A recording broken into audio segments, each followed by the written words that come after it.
Hello there, everyone, and welcome to GamePoints episode 288. Your weekly get-together. We talk about recent gaming news. I'm, as always, your host, Stephen Brown, and joining me today is... I'm David, still. Tonight, David. We have some Bioshock 4 rumors on the horizon, ones that I actually do believe. A Sony executive was fired for possibly a really good reason. We'll get into some fucked up details about that later on. And the Game Awards are Hopes and Dreams. That show happens on Thursday this week. I will be co-streaming it, and we will be talking about what we expect to see, what we know is going to be there, and what we know is not going to be there. But first, I want everyone here to know that this is an audience interactive podcast. So if you're watching live here at Twitch TV/GamePoints or later over at YouTube.com/GamePointsPC, feel free to join in the conversation with any questions, comments, concerns, etc. you might have. Just try to keep them germane to the topics on hand. David. Yes. Anything you want to tell us? What could I think of? Anything at all there with maybe a big lifestyle change you've undergone recently? No, despite appearances, I did not start bare knuckle boxing. It's just the holiday mustache, bro. Get used to it. Holiday mustache. Okay. Yeah. I was under the impression that Movember was supposed to be last month. That's okay. Fashionably late as always. Yeah, that's how you do it. Fair enough. So I was finally getting around to finishing up Red Dead Redemption 2. Now, this is a game that came out years ago. One of my favorite games of that year, but I stopped. And for kind of the same reason why you stopped playing it. Because after you go about 50 hours into it and you realize you haven't even left like the first area, you just have to kind of move on. You've been so busy doing everything else. I have finally started up a second playthrough of that game, and I am staying somewhat committed to actually doing the main quest to that. And goddamn, it's I remember it being good, but I forgot just how good that game was. Yeah, it's really good. It's right? so good. And if you haven't taken a look at it, I highly recommend you all out there to play it. It's so good. It's ridiculously good. You know what's funny, if we're talking about finally getting around to old video games? You know what video game I started this last week? What is that? You'll never guess. I'm going to tell you. The Hex. Oh god damn, the Hex is so good. How you liking it? It's great. Yeah, okay. I'm like several hours in. I'm pretty deep. What character are you on? The walls have been broken. Okay. I'll leave it there. All right. It's so good. That game is great. I think that guy's name is Daniel McMullen, the guy who makes those. He does Pony Island, and he recently did Inscription, which is one of my favorite games this year so far. Yeah, that's why I went back and played the Hex finally. Yeah. Oh God, the Hex is so good. So you see what I'm talking about, right? How I can't tell you anything about it. Yeah, the less you know, the better. You can safely sum it up easily in that it's in a tavern. And there's a bunch of retired video game characters. Yeah, that's the premise. Yeah, and it's and you kind of go through and discover why the characters are where they are. Yeah, if shit's gone weird on you, I'd be willing to bet you're probably close to the end because it's not a long game, unfortunately. No, I think I'm pretty close. Yeah. When you're finished, I want to get your. I want to talk with you about it when you're finished. It's very fun though. I'm really enjoying it. No, I highly recommend the Hex to anyone out there who might be watching. Really suggest you take a look at it, especially if you're a fan of things that fuck with you on a fundamental level. Like if you think like stuff like Doki Doki Literature Club, or if you liked the weird gimmicks you saw on Eternal Darkness, like stuff that really designed to screw with you as a player. Highly recommend taking a look at it. Well, Undertale might be another example of that. Things that think outside the box. I would highly recommend taking a look at the Hex. David? Yes, sir. We don't have many news stories this week, but they're all reasonably big, and I kind of want to get into them. We're going to start with this first one right here, and I will just upfront say that these are technically allegations. There have been no criminal charges pressed in this yet, and we're going to be talking about a possibly the darkest thing we've ever talked about on this show. Yeah, I think we can go a little bit past allegations. For legal reasons, I'm saying that because he has not actually been charged with anything yet. That's fair, but this is full on To Catch a Predator bullshit. I'm sorry. Yeah, this is Chris Hansen, take a seat over there kind of level bullshit. This headline, let's just go ahead and get right into it. If you guys want to skip this because of the content, I totally get it. Jump about 20 minutes or so ahead, maybe a little bit less than that, but I totally get it if you want to fast forward past this part. The headline from CNET: Sony fires PlayStation executive who allegedly appeared in a pedophile sting video. To the article. A Sony senior vice president who worked on the PlayStation Network has been terminated from his job after getting caught up in an amateur pedophilia sting video. George Kakapo, I know I mispronounced that, forgive me, was allegedly trying to arrange a meeting with a person claiming to be a 15-year-old boy, according to a video posted December 3rd by the YouTube channel People vs. Preds. Kakapo has been a senior vice president of the engineering at Sony for the past 8 years, according to his LinkedIn profile, and he has been fired after allegedly appearing in the video. Quote from Sony: "We're aware of the situation and the employee in question has been terminated from employment," end quote. In a video, the cameraman is seen walking down a street at night toward a house. A person who appears to be Kakapo has wearing a PlayStation 5 shirt. As an aside, I can only imagine Sony's PR hit even a higher level of stress when they found out he was wearing a fucking PlayStation 5 shirt and this video is on this. I know that's like a minor thing, but I can only imagine like someone working on the PR thing seeing that going, oh, god damn it. Mm-hmm. Anyways, back to the article. Is standing outside the house. The cameraman then speaks to Kakapo, referring to him as Jeff. The cameraman asks more questions. Kakapo walks back into the house and closes the door, refusing to answer. The cameraman then proceeds to start yelling that he will call the police. According to the Google Drive link posted in the YouTube video's description, Kakapo allegedly spoke with a person who said he was 15 years old on Grindr, the social networking app for gay, bi, trans, and queer people. The two exchanged pictures and discussed sex acts, according to the screenshots of the conversation. Kakapo allegedly told the decoy his name was Jeff and provided his address. The decoy said he would take an Uber to his location, and Kakapo was allegedly waiting outside.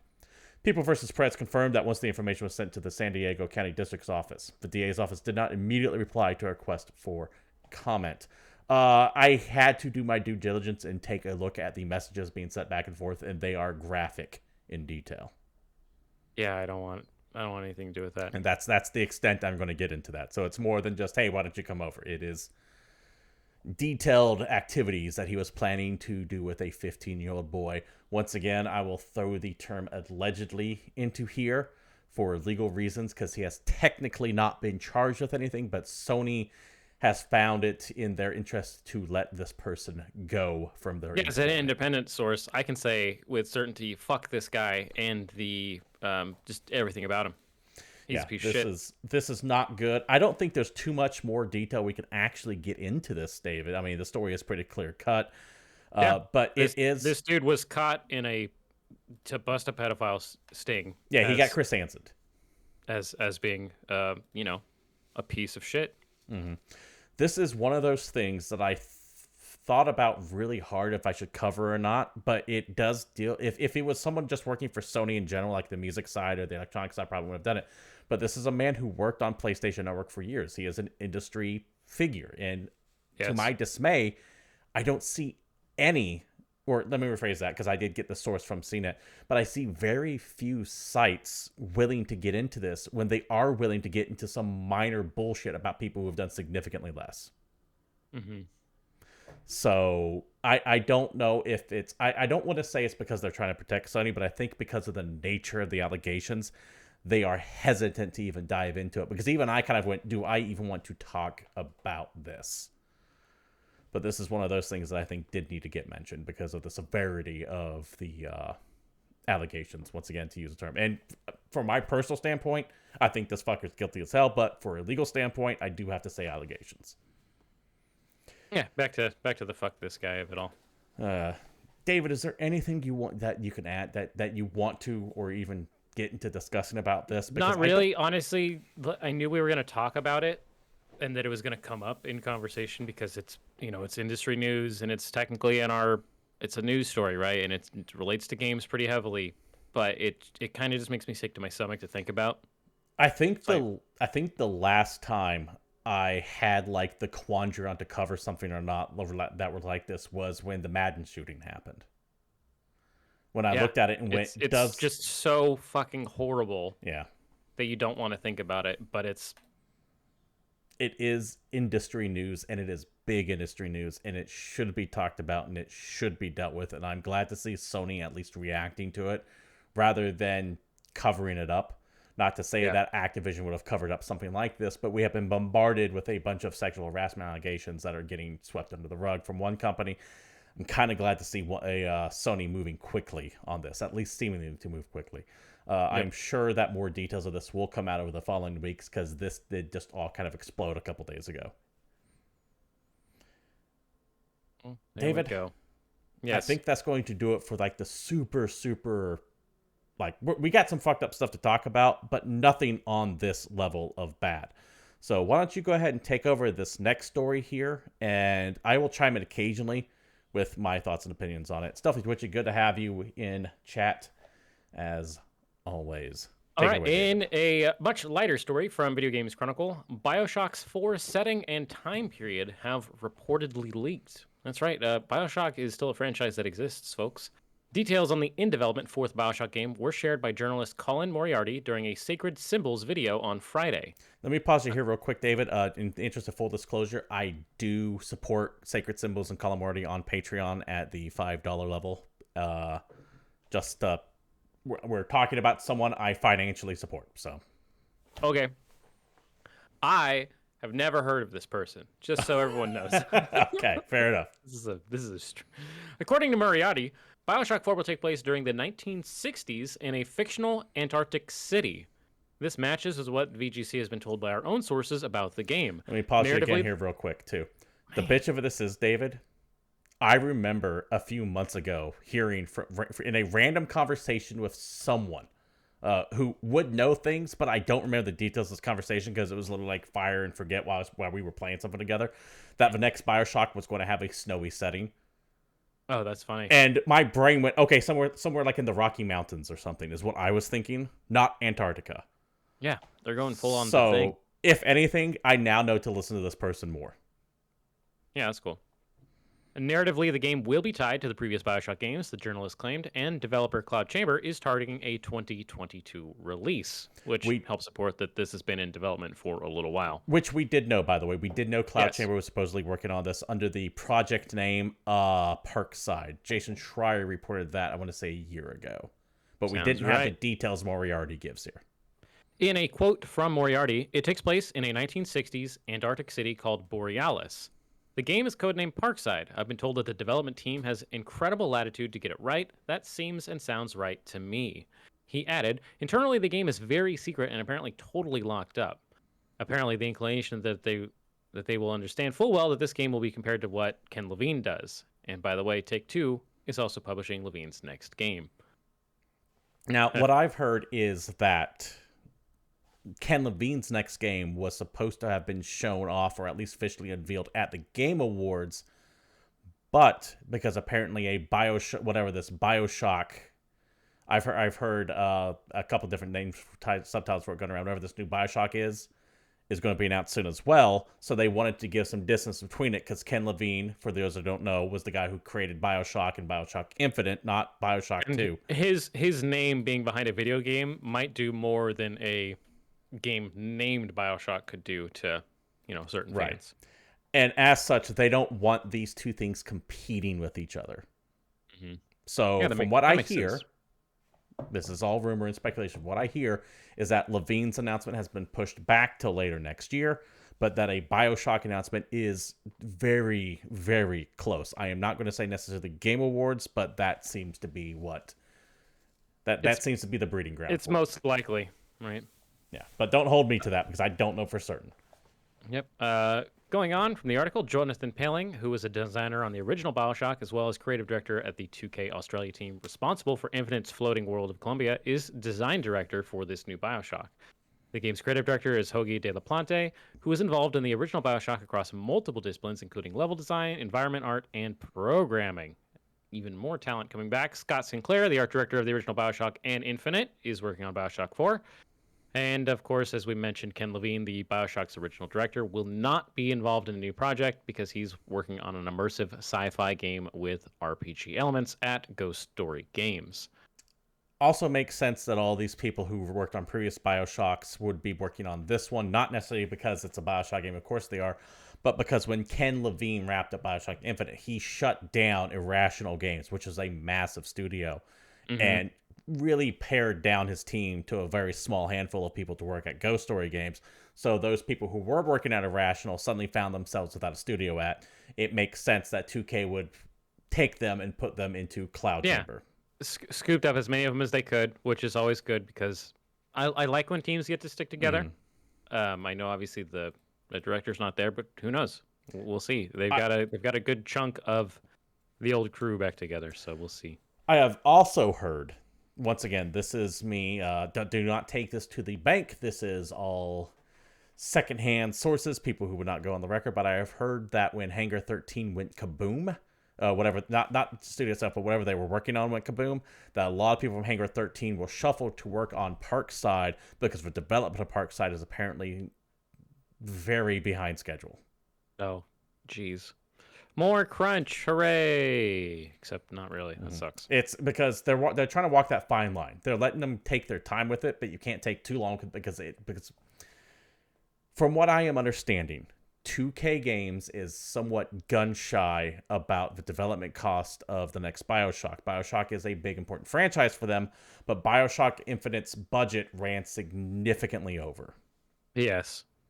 So they are very aware of this has to be a perfect game, but they're also very aware of what happens when you try to chase perfection. And it is a very delicate tightrope to balance. And I have also heard grumblings that the reason why Hangar 13's game got whacked was to kind of help support Parkside.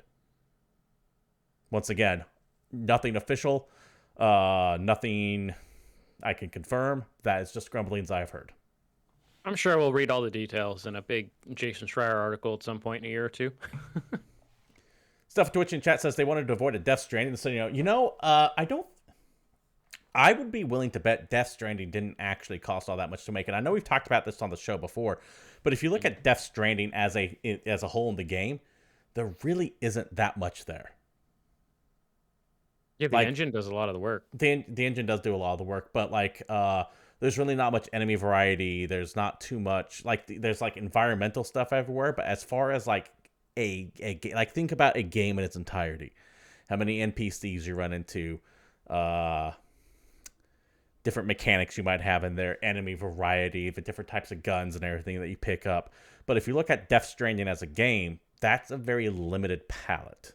Mm-hmm. Not saying it's bad. I don't want to say that Death Stranding is bad, but it doesn't.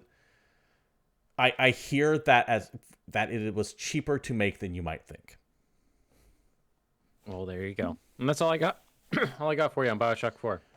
Yeah, I would expect news on this very soon. There's a reason why we're getting all these leaks coming out right now. The leaks usually hit, very soon, right before the announcement happens. I would also, because some of this is leaks because they're starting to get the promo stuff up, and people who aren't working on the game that might work in the art department or PR or even the mailroom or something like that might see something come across, so you start getting leaks out that way.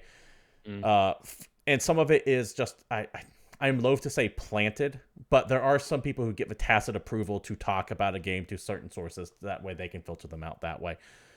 I would also highly, highly expect some more details on Ken Levine's game, whatever he's doing the next couple of weeks as well.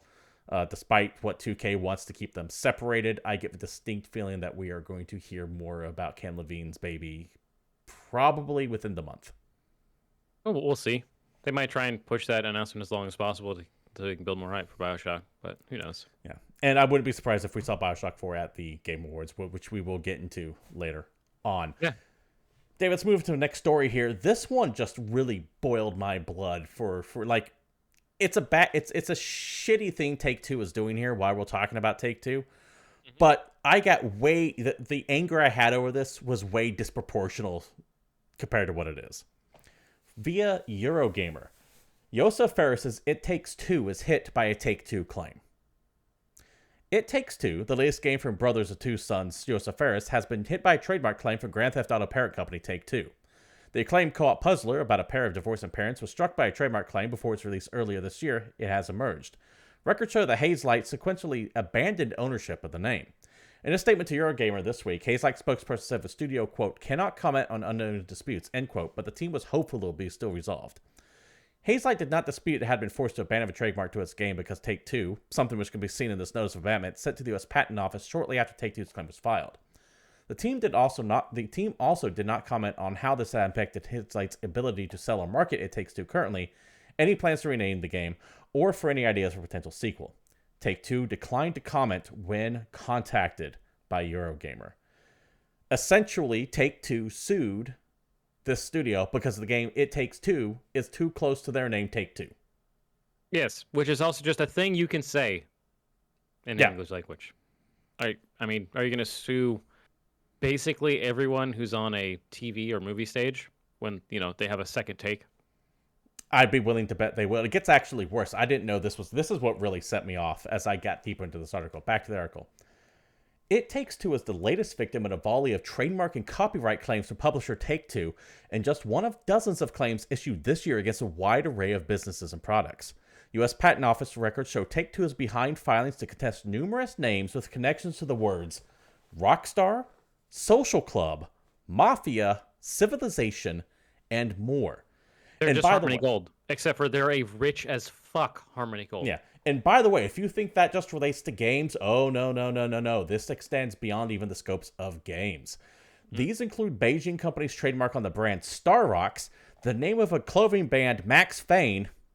Okay, as an aside, that is a little kind of close to the sun, Max Fane. Back to the article. Unless that's literally somebody's name. Unless that's someone's name. Fair enough. I didn't even think about that. Plus, numerous restaurants, tattoo parlors, and other small businesses had used the word Rockstar in their name. For example, Think Like a Rockstar, a brand behind music books for live performances, is abandoning its trademark after Take-Two's legal claim. Rockstar Axe Throwing, a Florida-based axe throwing company, meanwhile is trying to oppose Take-Two's trademark grab, though is one of many now caught in a messy series of extensions and challenges. This is what really pisses me off, is that this is Take-Two knowing they don't have a fucking case here, but also knowing so many of these small businesses will just go, you know what, I can't afford to fight this. Yeah, this is, like I said, they're Harmony Gold, but with unlimited money. Which is the worst thing I can fucking think of. Because we've waxed poetic about how much we hate the copyright troll that is Harmony Gold, and the fact that they would just go after anybody that had anything even related to their copyrights for the longest time. And they still do. We just don't talk about them as much. I hate this so much because as far as like the abuses from video games go, this is kind of on the minor end of things, but what really pisses me off is that this is a bully. Yeah, I really dislike the concept of companies trademarking single words. Yeah. Like, really, just go fuck yourself, Take-Two. Back to the article. It's these tactics, video game industry lawyer Richard Hogue has said, which Take-Two frequently uses to extract concessions from applicants. By the way, if you don't know who Richard Hogue is, he runs a channel called Virtual Legality on YouTube. I highly recommend you all go take a look at him. He's much, much smarter than we are when it comes to anything legal-based. Absolutely. Yeah. You can start to see applicants Let me start over again. You can start to see applicants peremptorily limit their own applications to try to avoid getting extended out, Hogue, the host of Virtual Legality podcast, commented, as well as plenty of folks with legitimate applications simply choosing not to fight by default on the opposition. If you take a look at the trial and appeals boards, you can see that Take-Two has filed at least extension requests for 25 challenges in the last 3 months. Most other game companies go back 6 or 7 years to get that number. Take-Two is being very, very aggressive. It Takes-Two, by comparison, isn't a company name, and it's of limited use in any event due to the sheer number of goods and services that already use the phrase. I was expect to simply wind up going under trademarked and relying on copyright. It's just fucked. Take-Two filed at least... like everyone whose business it is. And this is how you know this is meant just to fucking punish people and drag it out. Take-Two filed extension requests for 25 challenges. Meaning that they're just doesn't cover the number they have. Yeah. That's just the ones that they needed extensions on. And you can't tell me extension request is what you file when you don't have shit ready. You can't tell me Take-Two doesn't have this ready. They're deliberately trying to draw it out. They're just trying to bleed people dry. They're going after any small company that has any word or phrase that they can vaguely tie to one of their properties and then just dragging everybody out in legal fees. The process is the punishment. The process is the cudgel. Because even if Take-Two is found that they can't do this, it costs both sides hundreds of thousands of dollars. For Take-Two, that is nothing. For Jose Ferris or Rockstar Axe Throwing or Think Like a Rockstar, that could be 5 years worth of income. Yeah. Fuck Take-Two. I'm retroactively again pissed at Bethesda for the whole Scrolls thing, for saying that, Scrolls, a small, puzzly game, is going to take money away from the Elder Scrolls because they're so similar. If I recall about that, though, at least Bethesda came out and said, hey, listen, this is not something we necessarily want to do, but we have to pursue this. And both Scrolls and Mojang, the two companies, worked that out real quick. They're like, we just have to file the claim to protect our thing. This is Take-Two going out of their way to prolong this shit. Mm-hmm. So there is, even in that example, there is a difference of fuckery going on. Yeah, no, obviously, Take-Two's example is much, much worse. The entire copyright claim system is so ridiculous that I hate it. I fully endorse people. I take this back because let me rephrase just slightly for legal reasons. I would not fault anyone for pirating every single game Take-Two has ever come out with over shit like this. Things like this make me not only want to not give Take-Two money, but to go out of my way to hurt and damage Take-Two. Yeah, but it doesn't matter because they're just sitting on so much money anyway. Yeah, it's the, as I said earlier, there are many other stories which are a greater level of fuckery that happen in this industry. But this specifically is just someone being a bully. Mm-hmm. And that is pissing me off more than it would. I would be angry at it otherwise, but I am even more angry than I should be for this level of fuckitude. I don't know if that's quite coming off the way I'm trying to get at. No, yeah, I'm with you. That's a high level of fuckitude. Anyways, I want everyone here to let me know what they think about this. What can be done about this? I know we've talked about multiple times how copyright law and shit and trademarks and shit need to be really, really revisited in America and globally, because we're still stuck in like a 1980s mentality on a lot of this shit. Mm-hmm. Despite the fact that the internet exists and it's all sometimes outdated. Words are just gonna have to be words, and you're gonna have to get over it. Yeah, you don't get to trademark the term Rockstar. Yeah, you don't. Also, good. If anyone's gonna do it, I would assume it should be Rockstar, like the energy drink. Yeah. Yeah. I don't. I would argue that name is more important to their brand than Rockstar is to Take-Two. You know why they don't go after Rockstar, the energy drink? Because they've got the money to fight it. Yes. Yeah. That's exactly why. It's very simple. Rockstar, the energy drink, isn't going after mom and pop shops axe throwing in Florida. Because they would probably sponsor them. Because it sounds like an extreme sport. It does. This is just infuriating. Anyways, let me know what you guys think down below. And of course, links to all these stories will be posted in the descriptors or over at the Discord if you want to join that. David, why don't you lead us up to something a little bit more entertaining here than that? A story from Bloomberg. PlayStation Plus and Now are set to merge into a new subscription game service. And I'm going to go ahead and preface this up front. Please don't believe all the articles you're seeing that this is going to rival Game Pass, because it's not even close. You got to give it some time.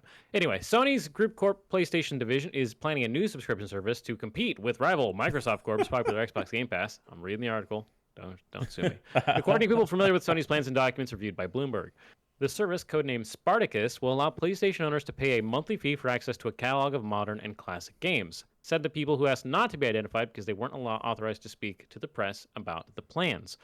When it launches, expected in the spring, the service will merge Sony's two existing subscription plans, which is PlayStation Plus and PlayStation Now.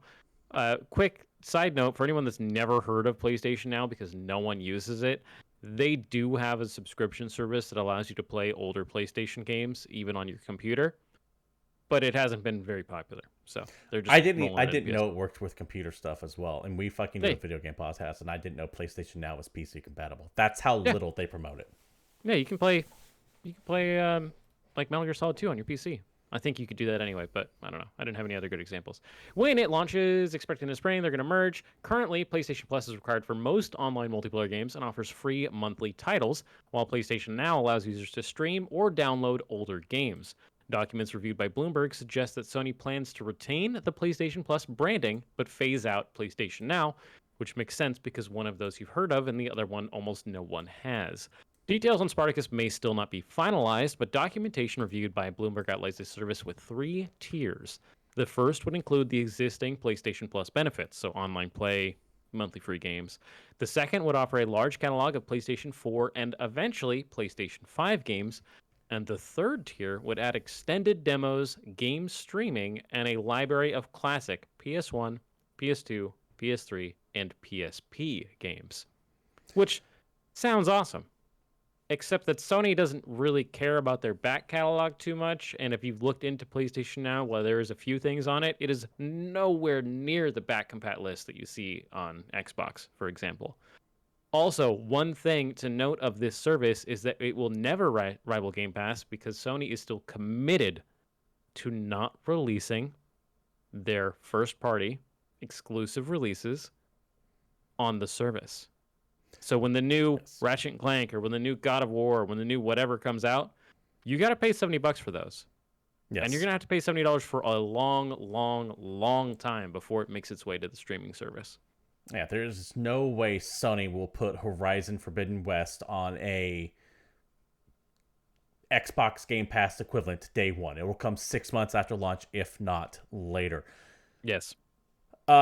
They're already kind of experimenting with the PlayStation 4, PlayStation 5 back catalog. It sounds like they're just going to expand out that PlayStation collection. I've talked about this when I before. first heard this, I got super excited for it because I would love this to actually rival Game Pass. And then reality starts setting in. And then I started thinking about it. I'm like, Sony just, as long as that doorknob is in charge, they just don't. They're not going to care about the doorknob being Jim Ryan.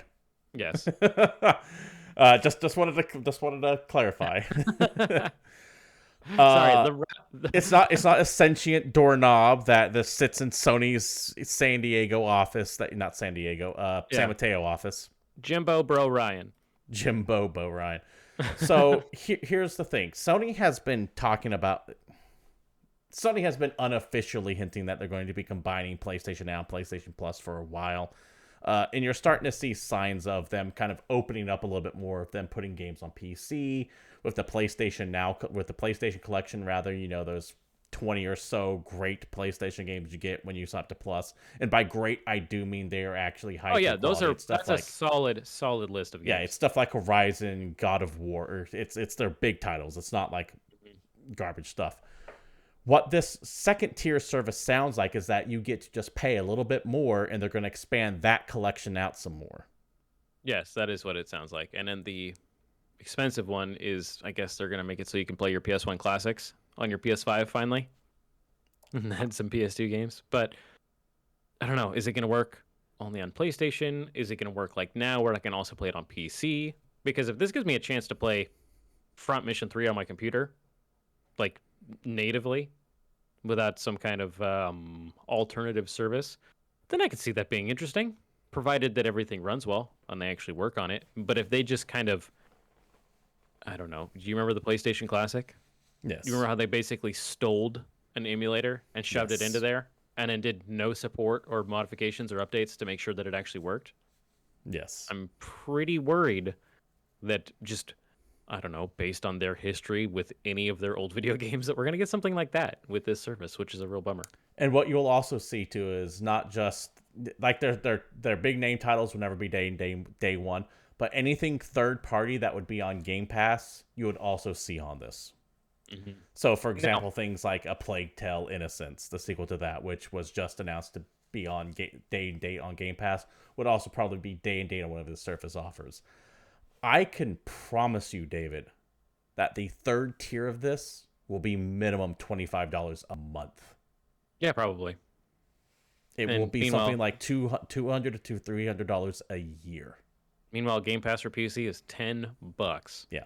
And I finally picked that up, by the way. I finally got Game Pass. I'm more than happy with it. It's letting me try out some shit It's that I so never thought I'd good, try again. I actually right? played Forza, the new Forza game. I was like, shit, this is fun. I'm not going to sink time into it, but I like it. Yeah. I would never have played that otherwise. Congratulations, you've played both the 4th and 5th Forza. You were so, you were to date, you were still the only person I've seen be so salty about that game. Because That game's everyone fucking else broken. loves it. Everyone else I have not heard a single complaint from anyone else about this game. That game's fucking broken. If you have I have nothing a to compare it group, to, so I can't say. if no, I'll just speak. If you have a group of friends that you've been playing weekly Forza games with for the last 3 years, and then the new one came out, and you all started trying to play it and realized that you actually couldn't, physically cannot, because the game is too broken, then maybe you'd feel how I feel. Okay. I'm not doubting you. I'm not I'm not questioning that you had a real bad time with it. What I am just saying is, of everyone No, that I've the game, talked to that loves this stuff, you're the Forza's only one fun. that has problems with it. Forza's hella fun. And if you're playing it on a good PC, which you are, I'm sure you're having a good time. But it's got problems on console. I do have to remember too that you are trapped running like a 970 or something like that. Yeah. My card is multiple gens old.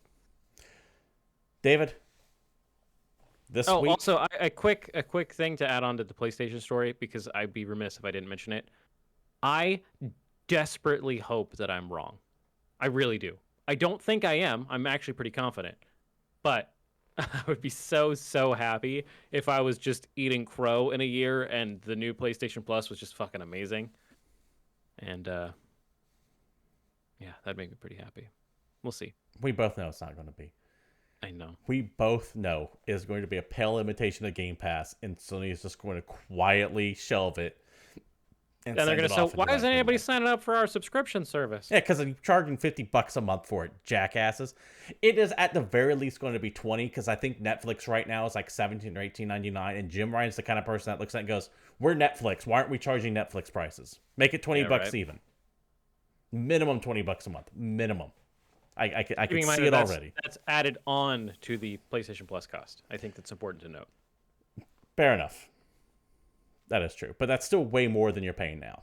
Anyways, enough of that. Let me go what your guys' predictions are for the Sony service coming out. I am positive this is happening. And you'll probably... I wouldn't be surprised if you saw it roll out in, say, February. Yeah, maybe. Why not? David, this week is the Keeleys. The Game Awards, as they're more quickly known as. It is airing Thursday at 4:30 p.m. Pacific Standard Time, and I will be co-streaming it, so there'll be no shows that day other than me sitting back watching the Game Awards. I know that's riveting entertainment, but if you're all interested in watching them along with me, you're more than happy to come on by as we watch, not really for the awards, but for the announcements, as anyone wants to watch them for. As we talked about last year, even the Game Awards doesn't care about the Game Awards. They're there for the announcements. They crank through that shit real quick. And that's, if they actually cared for the awards, they would talk about the awards. But what they'll do... we wouldn't get a fucking lightning round of all the content, all the stuff that I wanted to see, the stuff that I was specifically excited about is covered in the pre-show. Yeah, when they're like...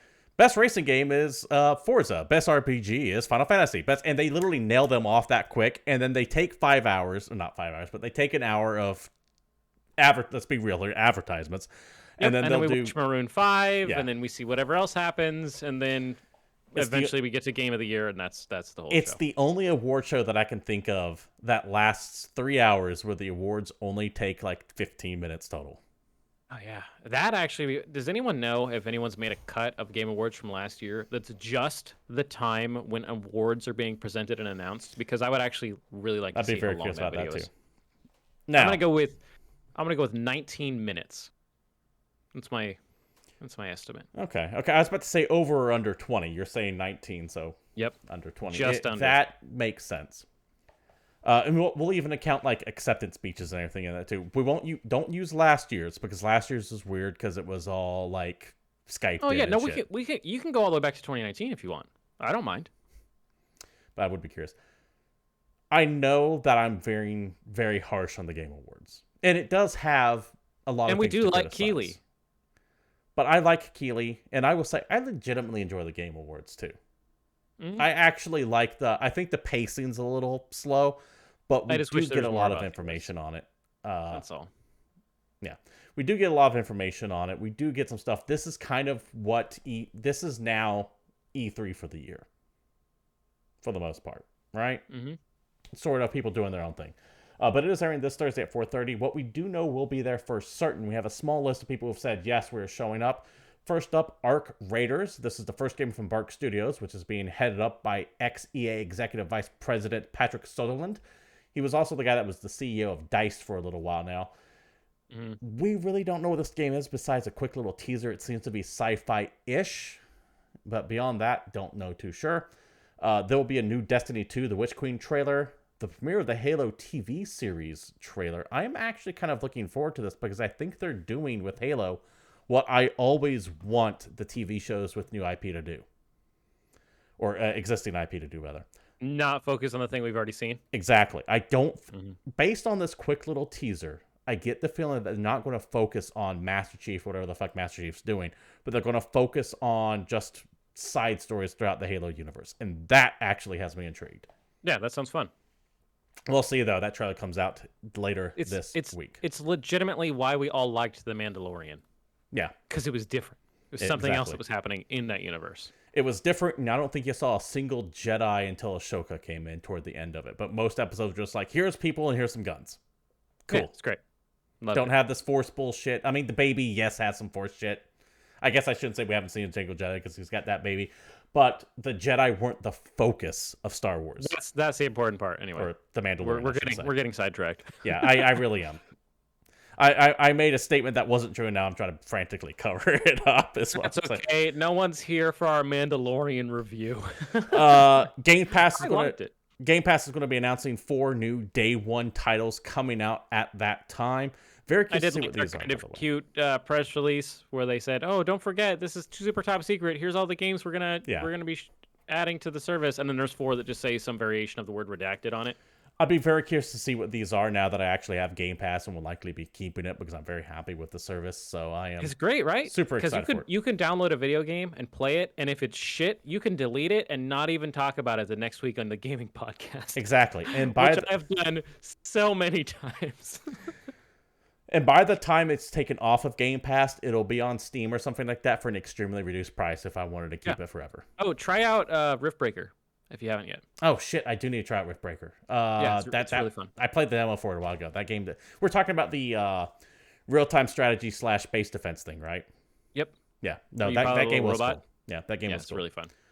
We'll be getting trailers for both the new Matrix Resurrections movie as well as a Matrix Awakens tech demo experience using Unreal 5, so we'll get a good deep dive what Unreal 5 can do, and as well as see what this new Matrix movie is about, which, I think I'm over the Matrix.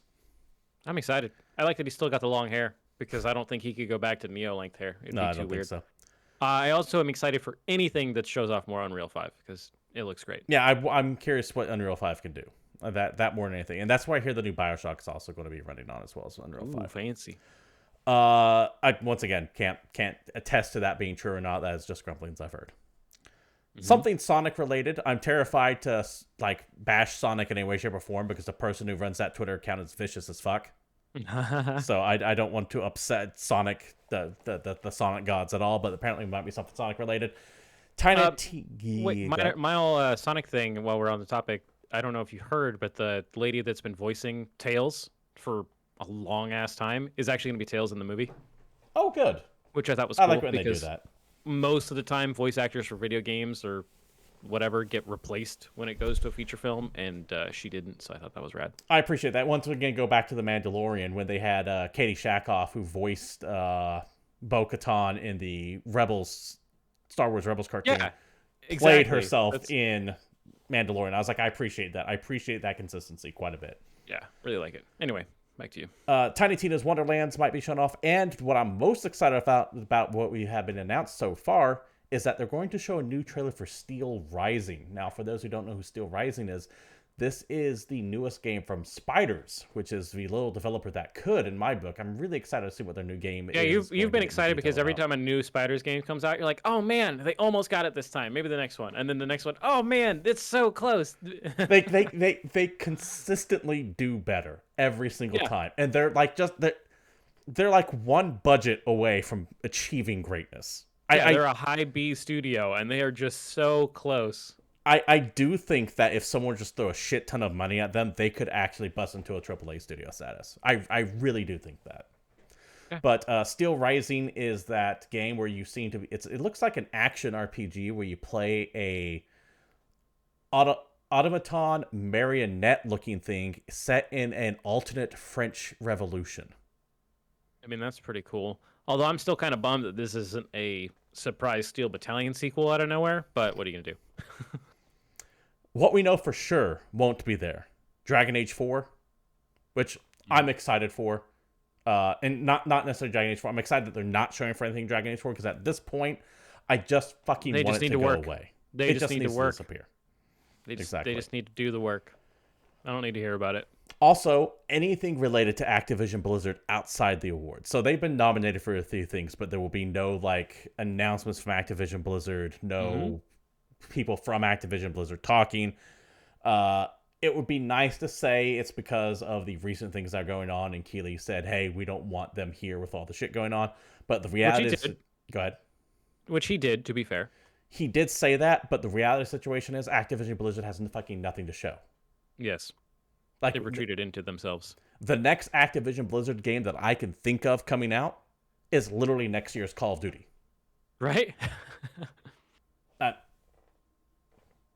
So they have nothing to show. So why would they be there? So it's easy to say and get brownie points saying, hey, they're not going to be at the show because of this, when they have nothing to show to begin with.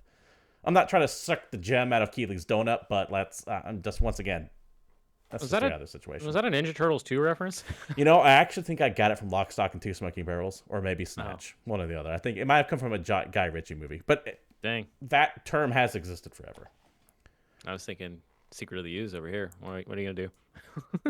David, true to form, however, being that this is essentially our new E3, I want to talk about what you and I might want to see at the Game Awards. So right. I tasked you to come up with a small list of hopes, dreams, and ludicrous bullshit you might want to make an appearance at this year's Game Awards. Roughly 5 from each of us. We could go a little bit longer. But why don't you tell me what you would love to see at the Game Awards? Silly, serious, anything you can think of. All of mine are roughly serious, though. If what I would love to see... See, I just had predictions for things that I think would be interesting or funny or that we might see. Okay. First up, something that is absolutely not going to happen. They closed the show with Metroid Prime 4. That would be great. That was the very first thing I wrote down. That would be so know that there are 2 trailers, Elden Ring equivalent, at the Game Awards. I believe one should be opening the show, one should be ending. And Keighley is friendly with Nintendo. Yeah, right? If there was a time, it's now. So I'm like sort of sarcastic, but also kind of, let's see it, let's get something. And I don't want a quick 12-second character teaser. Show me something. So if they end or start with Metroid Prime 4, I would say that the other bookend to that would have to be Bioshock. And I think that is what we're going to see at this week's game show. I know I was talking about it earlier, but that's one of my things I think we're going to see is the new Bioshock. There's too many rumors leaking about it right now. You don't have this many holes appearing in the PR wall unless you're about to announce something. I do think that some of this stuff is leaked to start building up hype. I don't think it's coincidental that we have the Game Awards close. I think we're going to see the new Bioshock officially announced at this show. All right. I have the return of the Schick Hydrobot. Because Keighley can embrace the joke. And I think it's been long enough, and he's been doing so much work to make it serious that he can kind of bring some levity. So why not? So I would love to see the Shaklato bot. However, while Keeley can take a joke, I think he is very protective of the image of the Game Awards. Yeah, I think it's too far gone, right? They've gotten too much money So if it for was Schick's Hydrobot to make its way in if there. it was only targeting him, I think he'd be fine with it. But I think he's protective of his baby, and this is his baby, and he really is trying to make this the new E3 as far as like announcements go. He really is gunning for that slot. Fair enough. I want to see Avowed. Avowed is whatever the hell Obsidian is working on. I think it's what Obsidian... Shit, I have to look this up now. But I think it's Obsidian's new RPG. They've teased it a little bit. We have heard nothing since then. I want to see more of what the hell this is. Cool. I want a extended dive look at Life of P. Like the movie? No, that's Life of... Hey, the movie with the guy stuck on a boat with the tiger? No, Life of P, the video game made by the studio... That's the like dark take on the Pinocchio fantasy that looks like a fucking Soulsborne game. Do you not know what I'm talking about? No, I have no idea what the fuck this is. Okay, well, you can Google it post the show. Anyway, Life of P, from what I've seen, looks awesome, and I want to see much more of it. Life of P. I have to look this shit up because I'm just getting Life of Pi every time I look this up now. No. Do you mean Lies of P? No, it's probably Lies of P. Whatever, man. I don't know. Video games are tight. I'll figure it out when it shows up in front of me. Okay. Hold on. I'm gonna this script. Oh wow, I do like the setting. It does have like that gothic look to it. You can watch YouTube later. We're not talking about that right now. Lies of P. Interesting. Yeah, it definitely has some Bloodborne vibes to it. But I know that it's got some kind of like weapon crafting mechanic, which makes me really interested in it. You know what? We're just finding stuff. I got two more I want to run through there. One, we're gonna see something meh from Naughty Dog. What that meh is, I can't really say for certain. It might be a Uncharted collection or remastering. It could be a Last of Us remake. It could be them announcing Factions multiplayer. But there's going to be something from Naughty Dog. That's what I'm predicting. And it's going to be something that we both kind of go, we already have this. Why do we need more of it? Okay. Speaking of things that we have a lot of, one of my predictions is based on the musical guest. And I don't know. I'm outside confident in this, but Imagine Dragons is going to show up and they're going to play that theme song from that League of Legends TV show that just came out. I mean, that's confirmed. They are straight up playing that. We know that. They've announced that. Did they announce that? Yeah, they announced that they will be playing the song from Arcane. Full disclosure, I didn't read shit before we did these predictions. I haven't even looked at all the nominees yet. David, it's all right. It's all right. I'm the high-level conversation one, the guy that's supposed to know all the details. You're just a random gamer. This works. That's why this podcast doesn't work. Man, that's funny. I was like, they've got to have Imagine Dragons. Okay, then how about they show off the next season, or did they already do that too? They probably did that too. I haven't been paying attention to Arcane. I'm calling it an audible. I haven't been paying attention to Arcane at all because I have zero interest in League of Legends or the setting it's in. Although I do hear Arcane is great on its own. Fun fact, I have friends that straight hate League of Legends and loved Arcane. Yeah, that is what I'm hearing. I do have to sit and watch it and kind of... It is one of the... Even if you hate League of Legends, it is one of the most well-animated shows that you can see. Bothers me. I hate that. It looks great. Speaking of something that looks great but deals with the universe I give two fucks about, I am really excited to potentially see more on the Callisto Protocol. Okay. The Callisto Protocol is Glenn Schofield Studios' follow-up to Dead Space. They couldn't do Dead Space 4, so they said, fuck you, we're going to make our own studio of blackjack and hookers. And they created Striking Distance Studios, and they are creating a Dead Space spiritual successor in the name of Callisto Protocol, which takes place in the PUBG universe. Oh, that's right. I heard about that. Okay, super weird. But I could care less about that part of it. I don't know what the tie-in is, but I am super excited to see what Glenn Schofield has in store. I believe the original announcement, Callisto Protocol, was at last year's Game Awards. I think it is a shoo-in to be at this year's Game Awards, or possibly even some gameplay. I hear that this game should also be coming in 2022, so I would be shocked if we don't start seeing the hype train ramping up for this, and this would be the perfect place to introduce it. There you go. Do you have anything else you want to add to our hopes? I just had one more joke, and that was New World wins something for absolutely no reason. I want New World to be so good, and it's just Everybody not. wants that game to be good, but every little thing just keeps making it worse. Remember when they figured out they could put HTML in chat and just crash your game? That I have never seen anything like that ever. Yeah, I've never seen a game that was that broken. No. Which is why I thought, oh, it'd be funny if that won literally anything, because I can't think of a category that it would do well in. Let us know what you would like to see at the Game Awards and what your predictions or hopes and dreams might be for it down in the comments below over at our Discord link provided down there somewhere. David, it's somewhere. One delay that I want to get to as we wrap up the news here, and that Star Wars The Old Republic Legacy of the Sith expansion has been delayed. It was supposed to come out before Christmas. It's now been delayed into the video game wasteland of February 15th. Dang.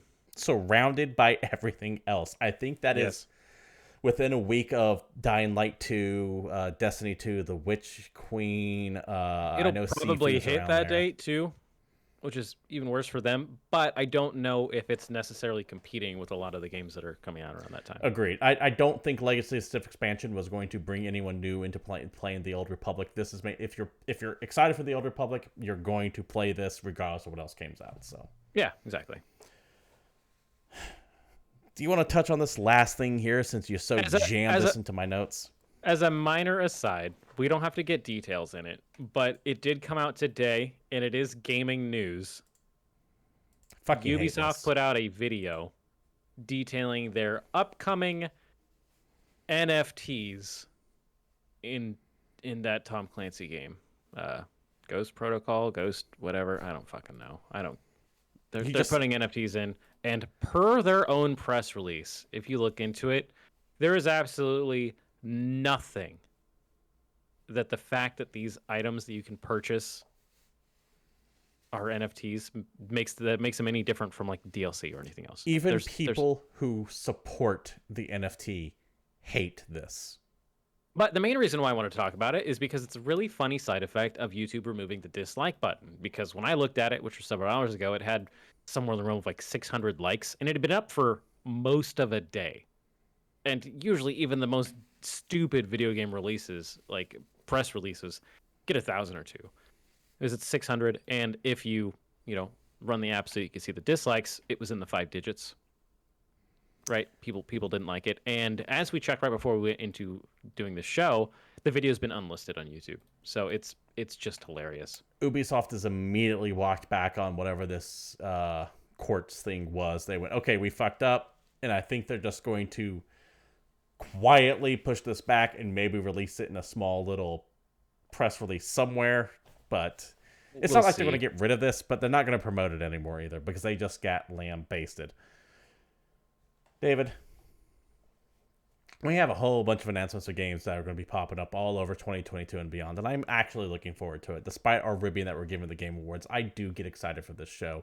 I do try to keep my hype in check because I realize that they're going to be giving us marketing trailer after marketing trailer, and it's going to be full of pre-rendered bullshit that probably won't even make it the final game. But it's still nice to get bombarded with the information that happens here, and I do like Jeff Keighley himself as a hoster and a presenter. And as I've always said, he is a net positive for the industry. But Thursday is 2 days away, and I am terminally bored already. I can't fucking handle 48 hours without playing anything. So what can I get my hands on this week to keep myself entertained until Thursday? Well, we do have a few options for you. First up on the list, This Is the President releases on PC. This is a kind of silly one. It's a interactive fiction adventure strategy game, political thriller. You're the newly elected leader with a shady background. It's up to you to abuse the position of the most powerful man in the world to escape justice for past crimes, even if that pitches the country into utter chaos. This is a game that speaks to me on multiple levels. Yeah, it's I'm just saying. I really want to play this. It makes me laugh because if you read into it, I'll just read it. In the year 2020, you are elected to be the President of the United States of America. To escape justice for your past crimes as a shady multimillionaire businessman, you need to ratify Amendment 28, which would grant lifetime immunity to any president. First of all, this is fake because there's no way a multimillionaire would be president. That is not enough money. You have to have a B in front of that number before you actually get considered these days. Oh man. Anyway, that's out this week, and I'm sure you'll play it, and I hope you have a good time with it. Final Fantasy XIV's Endwalker expansion is technically already out, but it's out now. You can play it. It's on PC and Mac and all the PlayStations. People seem to really like it. Good luck getting in. I've heard people are sitting in queues 2,000, 3,000, 5,000 strong and getting hit with the what the hell they call it. There's an error code that everybody keeps getting, and they're calling it the 2002 boss because that's the name of the error. And it's the strongest boss in the game at the moment. This did technically come out on Friday because if you pre-ordered it, you got into it early. However, I do not feel the need to bash them over the head with this as I do other things because unlike, say, when EA does it, you're not actually paying more to get early access to it. Yeah. You're just buying it flat. We can talk about the morality of that, but it's not as egregious as spending an extra $20 to get it 3 days in advance. Furthermore, Square did what I think was a classy thing by saying, hey, listen, full disclosure up front, you're going to have problems getting into the game. They prepped their player base. They knew it was coming. They closed the ability to create new characters. So if you decided to jump into 14 with Endwalker, good luck because most of the servers are closed. And they gave out, I think it was 7 days free. Yeah, unlike they're doing what they can. So many companies that launch an MMO or any kind of massive online thing, and there's certain for issues, they did a good job at training their audience to go, hey, listen, we know this is going to be fucked for the first week or so. Bear with us. If anyone has learned how to appease fans, it is the creators of Final Fantasy XIV. You know? They've got that shit on lock. They know what their people want, how to fix it, and how to ask for forgiveness before there's even a problem. No, for sure. So good on them. Also up this week, something that's pretty damn funny. Space Warlord Organ Trading Simulator. This made the list solely based on the name. Yeah, and it's awesome. It's on PC. You buy, sell, and trade organs in a strange and evolving universe. Dive into the quivering innards of alien capitalism in the sci-fi body horror market tycoon game you didn't know you needed. That sounds even better than I thought it was. I literally saw the name and went, this has to go on here. I have seen this game played. You, my friend, need it. It is fucking great. Okay. Rune Factory 4 Special hits PlayStation, Xbox, PC. This is a farming sim RPG adventure. Join you to the vibrant world of Rune Factory, which, has some various other properties, and you're in a farming adventure like never before. So, Harvest Moony, 3D, more RPG-based. People that like those things will probably like it. Heavenly Bodies hits PC, Mac, and the PlayStations. This is a physics sim space adventure. You're wrangling the hands and arms of a 1970s space cosmonaut as you push, pull, and twist your way through an increasingly precarious range of physically simulated stellar scenarios. It's a top-down 3D game, kind of puzzly, where you are really just trying not to float into space, and it looks kind of... I did take a look at this. Games like this drive me nuts because it's puzzly, but its puzzles are based around the fact that you can't control the guy. Yeah. And that just drives me insane. It's the surgeon simulator thing or, all that stuff. Ever Forward, the PlayStation's, Xboxes, and Switch, is an adventure strategy puzzle game. A girl trapped in a strange world somewhere between reality and imagination. Help her find her way in this adventure puzzler. 3D, third-person adventure game. I actually like the art style and the music sounds pretty good, but I don't play a lot of puzzly games anymore. But take a look if that's your jam. White Shadows hits the next-gen PlayStation and the next-gen Xbox. This is fun because it's not a last-gen game. And PC. Atmospheric puzzle game, The Wolves Are Watching. Venture through a captivating but brutal dystopia where our young adventurer will travel through this huge city's brightest highs to delve into its darkest depths on our perilous journey of discovery. This is a 2D black and white puzzle game. Okay. And it kind of gives me like Limbo vibes. It looks rad.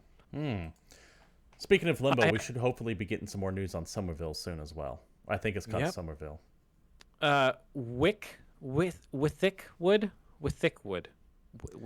I pronounce this as Witchwood. Oh, okay. I think I just I mistyped it. Witchwood with a Y. W-Y. You can look it up. Witchwood. Hits all the PlayStations, the Xboxes, and PC. The story-rich RPG crafting game set in a land of gothic fables and fairy tales. As an old witch of the woods, you're going to explore a strange countryside, collect magic ingredients, brew spells, and pass judgment. Isometric 2D RPG. It is Witchwood. I mistyped it on the notes, but it is spelled with a Y. All right. I thought it was with thick wood, but what are you gonna do? I even looked this stuff up. I just didn't bother to fix the name. And last but not least, a game that already came out, so I don't know why I'm talking about it again, but Halo Infinite is apparently somehow double dipping and getting another release date, probably because this time it's the actual campaign. Yes, the one you have to pay money for. This is on Xbox. It's an actual exclusive, unless you have a PC, and you can just play it there anyway. It's you can play this game right now. I'm pretty sure it's on Game Pass, isn't it? Is the campaign on Game Pass? I believe have the no campaign idea. is on Game Pass, but it doesn't launch. I want to say it launches Wednesday. It's not out yet. That I makes have sense. heard some good things about the campaign. It's getting decently reviewed. However, it is I on think the... it's actually getting outrageously well reviewed from what I've seen so far. One thing that threw me off is that Halo Infinite has like an open world feel to it, but apparently you can finish it in 10 hours. Interesting. Which, So it's not actually open world. I hear open world and I hear 10 hours, and these two things do not correlate. So Yeah, I don't that know means it has a what's going on here. empty open world with nothing to do. So you just kind of keep going. That is possibly what's going on here. The biggest Mhm. complaints I hear about it are some of the story beats and the fact that the biomes are extremely limited. It's all going to be Pacific Northwest kind of biomes like you saw in the original Halo. So the cool shit you saw in previous games, like a desert or any snow levels, those do not make an appearance. And the general consensus seems to be that given Microsoft's past statements, they're going to be rolling out those new biomes as paid DLC to expand the story of Halo Infinite, because I want to say, knock on wood, that they have said that they do not want to necessarily release a new Halo as much as keep updating this one, or at least allude It is also to the it. least feature-rich Halo we've seen in several games. So keep that in mind. It is still currently missing both co-op and Forge, which will be released at a later date. And I think that was designed solely because they had to get the shit out this year because checks were written and they needed to cash them. Yeah, and they have to have a game on Xbox eventually. Eventually. That said, it has been a really, like, this last 6 months have been really good for the Xbox Series S. They're actually starting to put shit out. They've put more shit out in the past 6 months, exclusive to the PC notwithstanding, to the Xbox Series X than PlayStation has for the PlayStation 5. That's true. Definitely. And again, now that you can join me in Shillitude, even though they don't pay us, but they should, please sponsor me, Xbox. You could just play everything on Game Pass. I mean, we'll literally just take a couple of hats. Yeah, I'll wear a hat. That's fine. Yeah, no, Game Pass is, now that I've actually gotten into it and taken a look at what's on there, Game Pass is a damn good deal, and I'd recommend people pick it up if they have a PC of any sort and don't want to buy a Or you have an Xbox. Series X. Although if you have Yeah. a Series S, you will desperately need a hard drive upgrade because I don't know Yes. if anyone's paid attention, but there's a game coming out just this next year that has a 180 gig install size. Fuck that. It's just getting too big, but we can. And after factoring in the actual storage size and the system storage space for the Series S, you are left with 440 gigs of available space. And so that 180 is It's quite a significant. lot. David, Yes. that does it for new releases, which means that does it for the show as well. This has been GamePoints 288, and thank you all for showing up. We do stream the show live every Tuesday at 8 p.m. Pacific Standard Time with limited interruption, and you're more than welcome to come on by and take a look at it and join the conversation live. If you can't join us live, you can also watch old episodes either in our Discord server, link provided down below, or over at youtube.com/GamePointsPC. You can follow the show on Twitter at GamePointsPC, myself, Stephen Brown, at Capitalist21, CapitalistPig21 rather, or David Smith over there at Palshlife_Satori.